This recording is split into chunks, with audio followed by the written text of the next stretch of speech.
गुरुवार को राज्य स्तरीय CET BEd 2020 का परिणाम किया गया घोषित। मिथिला विश्वविद्यालय के कुलपति सुरेंद्र कुमार सिंह के द्वारा परीक्षा फल का किया गया घोषणा, जिसमें झारखंड के सोनू कुमार एवं अरवल की ज्योति कुमारी प्रथम आई। दरभंगा दर्शन की एक रिपोर्ट। ये दोनों पटना से कर रही हैं। आप डाटा बोलिए और इनको मेरिट दे दीजिए। और सर AK सिंह और उनकी पूरी टीम और पत्रकार मित्रों, सामान्यतः ये पूरी प्रक्रिया और आज पहली और सबसे बड़ी बाधा और व्यवधान तो ये भी हो सकता है कि 4 कुलपति के विचार और 4 कुलपति के निर्देशन में आपने काम किया। ये शायद बड़ा मुश्किल होगा कि एक परीक्षा 4 कुलपति के निर्देशन में पूरी हो। ये ऐसा मौका बना कि 4 कुलपतियों को इससे जुड़ने का मौका मिला और उनको इसे कराने का मौका। अंतिम कुलपति के रूप में मैं भी इसमें शामिल हूँ। प्रारंभ के कुलपति तो कोई और थे, अंतिम कुलपति के रूप में मैं भी इसमें शामिल हूँ। बड़ी खुशी की बात यह है कि परीक्षा को गरिमा, शुचिता, पवित्रता के साथ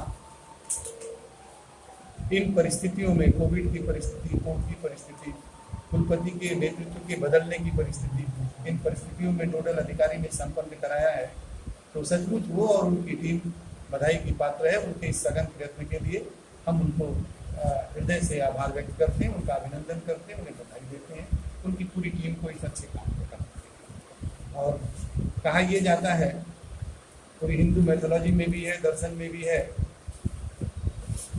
यदि अंत भला तो सब भला।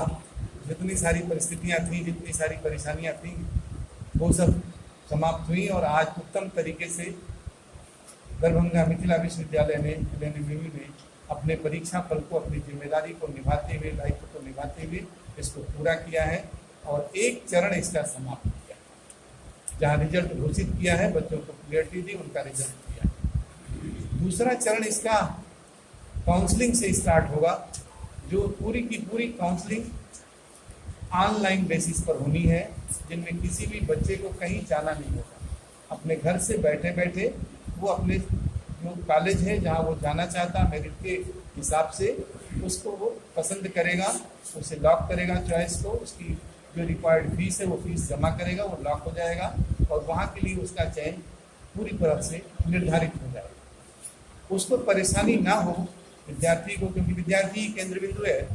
तो विश्वविद्यालय ने ये तय किया कि डॉक्यूमेंट का वेरिफिकेशन जो केवल नोडल विश्वविद्यालय करता था, वो नोडल विश्वविद्यालय ना करके लड़के को सब जगह से दौड़ करके नोडल विश्वविद्यालय में आना होगा।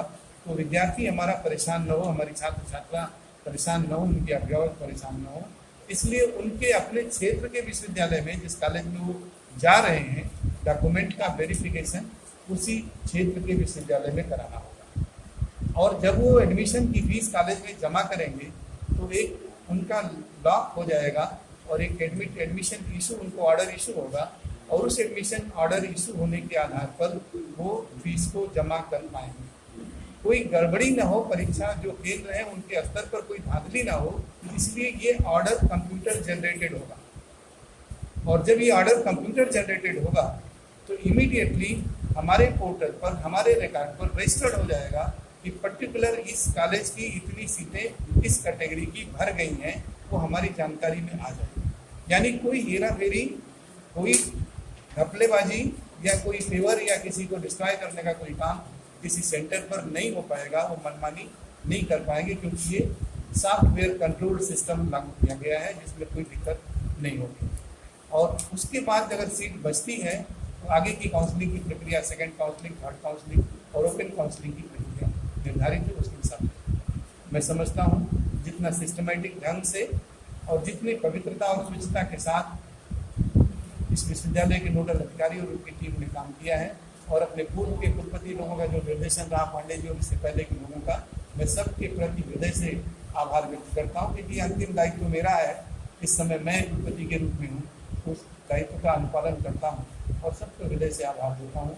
उन सबके मार्गदर्शन में और उन सब के निर्देशन में हमारी टीम ने बेहतर काम किया है, एक समायोजन के साथ काम किया है। मैं सबको हृदय से आभार करता हूँ। सर कहीं ना कहीं नामांकन के बाद ट्यूशन फी की चर्चा होती है और ट्यूशन फी पर सारी बात अटक जाती है। ट्यूशन फी क्या होती है? देखिए, ये बड़ा इशू है और मैं समझता हूँ हम उससे ज़्यादा आप सब इस बात से अवगत हैं। मुझे तो अभी संज्ञान में लाया गया है, इस पर कोर्ट भी कोई केस हो चुका है जो संज्ञान में इसको हम बाद में चर्चा आपसे करेंगे इस इशू पर। इसको बहुत जल्दी इसे भी डिसाइड नहीं सर, सवाल है कि चूंकि छात्रों से जुड़ा हुआ मामला और छात्रों के लिए है सर, है तो कहीं ना कहीं छात्रों की जब तक पूरी जानकारी नहीं होगी तो बाद में ये पेच फंस भी सकता है और आंदोलन भी कई बार इस मामले को लेकर हो चुके हैं। देखिए, दो बात है, आंदोलन होना वो अलग पहलू है।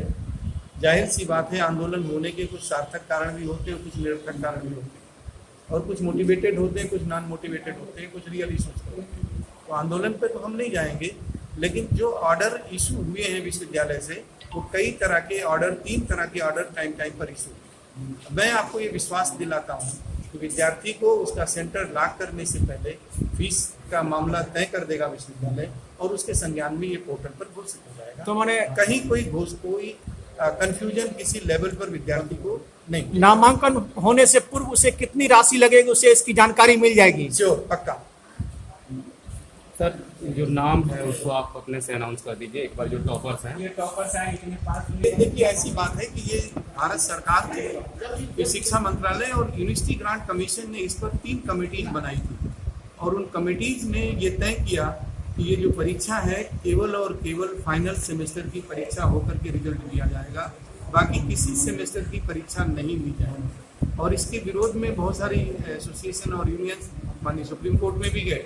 सुप्रीम कोर्ट ने इस बात को माना कि जो यूजीसी का निर्देश है वो पूरे भारतवर्ष में लागू होगा, वो संवैधानिक संस्था है और उसकी बातें सबको माननी होगी। और इस बात का निर्देश दिया गया प्रत्येक विश्वविद्यालय को, केवल मिथिला विश्वविद्यालय को नहीं, प्रत्येक भारत के प्रत्येक विश्वविद्यालय को, कि वो फाइनल सेमेस्टर की परीक्षा करेगा और उसके नीचे जो सेमेस्टर्स हैं उनको वो प्रमोशन देगा। प्रमोशन का रूल प्रत्येक विश्वविद्यालय खुद बनाएगा। तो उस दिशा में भी हम काम कर रहे हैं।